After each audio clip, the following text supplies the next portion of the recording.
तो आज बाजार में हुआ क्या? एक्शन से भरपूर दिन था।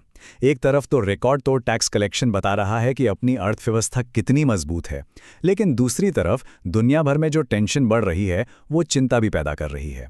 तो चलिए आज के इस पूरे एक्शन को जरा करीब से समझते हैं। तो दिन की सबसे बड़ी खबर, एनएसई इंडेक्स में 348 पॉइंट्स की उछाल। ये 1.56% की एक जबरदस्त छलांग है, जो साफ साफ दिखाती है कि मार्केट में इन्वेस्टर्स का भरोसा बना हुआ है। आज की कहानी को हम कुछ हिस्सों में देखेंगे। पहले हम अपने मजबूत आर्थिक इंजन की बात करेंगे, फिर दुनिया से आ रहे खतरे के संकेतों पर नजर डालेंगे। उसके बाद ऑटो सेक्टर में क्या चल रहा है ये जानेंगे, और आखिर में देखेंगे कि बड़ी बड़ी कंपनियां क्या दांव चल रही हैं। तो चलिए सबसे पहले अपने घर की बात करते हैं। आखिर बाजार में ये तेजी आई कहां से? इसकी वजह क्या है? जरा ये नंबर देखिए, 2 ट्रिलियन रुपीज।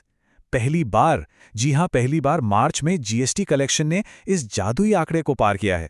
इससे साफ पता चलता है कि देश में इकोनॉमिक एक्टिविटी कितनी तेजी से बढ़ रही है।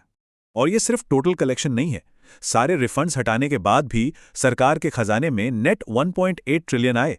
ये सरकार की कमाई की मजबूती को दिखाता है। और ये मजबूती सिर्फ टैक्स के आंकड़ों में नहीं, बल्कि जमीन पर भी दिख रही है। आप लॉयड्स मेटल्स को देख लें या भारत इलेक्ट्रॉनिक्स को, बड़े बड़े सेक्टर्स में कंपनियां रिकॉर्ड तोड़ प्रोडक्शन और शानदार ग्रोथ दिखा रही हैं। लेकिन कहते हैं ना, हर कहानी में एक ट्विस्ट होता है, तो यहां भी है। अपनी घरेलू तस्वीर तो बहुत अच्छी है, पर दुनिया में कुछ ऐसा चल रहा है जो टेंशन बढ़ा रहा है। पहला सिग्नल आ रहा है अमेरिका से। वहां खबरें हैं कि राष्ट्रपति ट्रंप नेटो से बाहर निकलने पर सीरियसली विचार कर रहे हैं। अब अगर ऐसा होता है तो पूरी दुनिया की सिक्योरिटी के समीकरण बदल सकते हैं, और जाहिर है मार्केट में अनिश्चितता तो आएगी ही। और दूसरी तरफ है ईरान, जिसने होर्मुज जलडमरू मध्य को लेकर अपना रुख कड़ा कर लिया है। अब ये वो रास्ता है जहां से दुनिया का बहुत सारा तेल गुजरता है।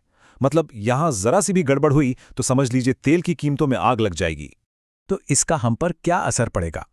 देखिए, आईसीआरए जैसे एक्सपर्ट्स का साफ कहना है कि अगर तेल की सप्लाई में अचानक कोई बड़ा झटका लगता है तो हमारे पास जो रिजर्व ऑयल है वो इस झटके को सहने के लिए काफी नहीं होगा। और इसी टेंशन के बीच एक बड़ा सवाल उठ खड़ा हुआ है, क्या क्रूड ऑयल $150 प्रति बैरल तक जा सकता है? ये सिर्फ बातें नहीं हैं, अमेरिकी अधिकारी खुद इस पर चर्चा कर रहे हैं। और अगर ऐसा हो गया तो अपनी इकोनॉमी के लिए ये एक बहुत बहुत बड़ा झटका होगा। चलिए अब इन बड़ी ग्लोबल बातों से हटकर जरा एक स्पेसिफिक सेक्टर पर फोकस करते हैं, ये देखने के लिए कि जमीन पर क्या हो रहा है।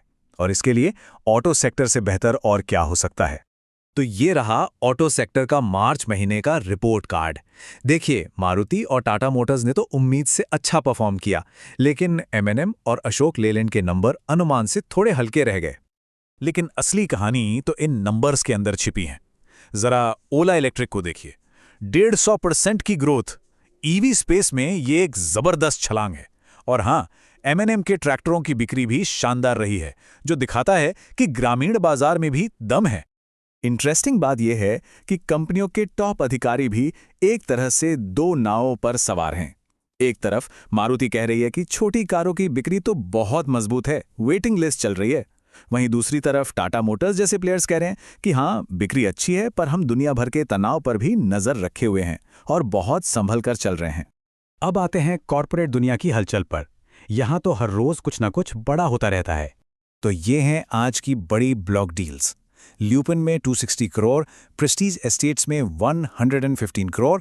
एचडीएफसी बैंक, हिंडाल्को, जब इतने बड़े नामों में करोड़ों के सौदे होते हैं तो इसका मतलब साफ है, बड़े इन्वेस्टर्स मार्केट में काफी एक्टिव हैं। कॉर्पोरेट वर्ल्ड में लीडरशिप का दरवाजा भी घूमता रहता है। एक तरफ देखिए, कृष्णा डिफेंस और येस बैंक जैसे नाम अपनी टीम में नए लोगों को ला रहे हैं, टीम को मजबूत कर रहे हैं। तो वहीं दूसरी तरफ इन्फो एज और कंसाइन एरोलैक में बड़े इस्तीफे हुए हैं, जो शायद कंपनी की स्ट्रैटेजी में किसी बदलाव का संकेत हो सकते हैं। और हां, एक बहुत बड़ी खबर है, सरकार ने इंडिया सेमीकंडक्टर मिशन 2.0 को हरी झंडी दे दी है। इसके लिए 1 लाख करोड़ रुपए से भी ज्यादा का बजट रखा गया है। इसका सीधा सा मतलब है कि सरकार चाहती है कि मोबाइल, कार, हर चीज में लगने वाली चिप्स अब भारत में ही बने। ये आत्मनिर्भर भारत की दिशा में एक बहुत बड़ा कदम है।